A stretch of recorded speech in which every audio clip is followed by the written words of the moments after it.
পাপসাগৰ যেন ডুব নাযাওঁ তাৰ বাবে মই তোমাৰ নাৱত উঠিছো।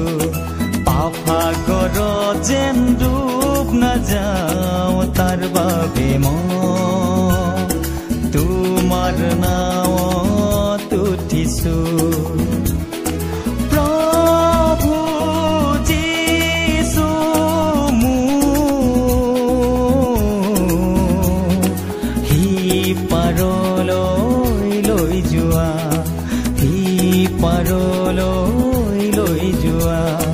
পাপসাগৰ যেন ডুব নাযাওঁ তাৰ বাবে মই তোমাৰ নাৱত উঠিছো। প্ৰভু যীশু খ্ৰীষ্টৰ সৰ্বশ্ৰেষ্ঠ নামত আপোনাক অভিবাদন জনাইছো। পবিত্ৰ বাইবেলৰ যোহনে লিখা শুভবাৰ্তাৰ 13 অধ্যায়ৰ 3টো পদত আমি এনেদৰে পঢ়োঁ।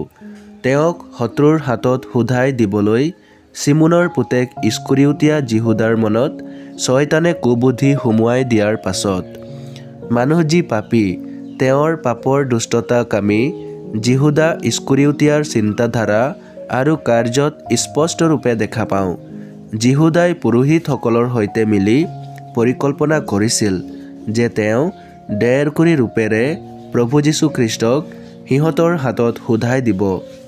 শয়তানে যিহুদাৰ মনত এই কথা সুমুৱালে আৰু তেওঁক সেই সময়ত পৰিচয় প্ৰদান কৰিলে।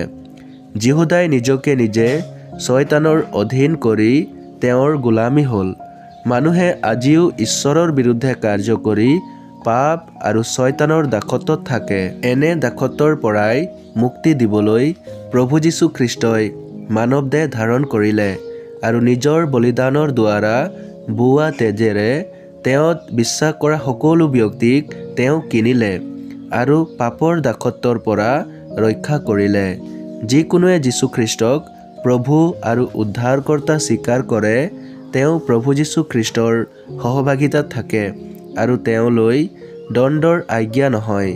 শয়তানৰ দুষ্টতা আৰু নিজৰ পাপৰ দুষ্টতা, পৰিণাম আৰু দণ্ডৰ পৰা আপুনিও প্ৰভু যীশুখ্ৰীষ্টত বিশ্বাসৰ দ্বাৰা উদ্ধাৰ পাব পাৰে, মুক্তি পাব পাৰে।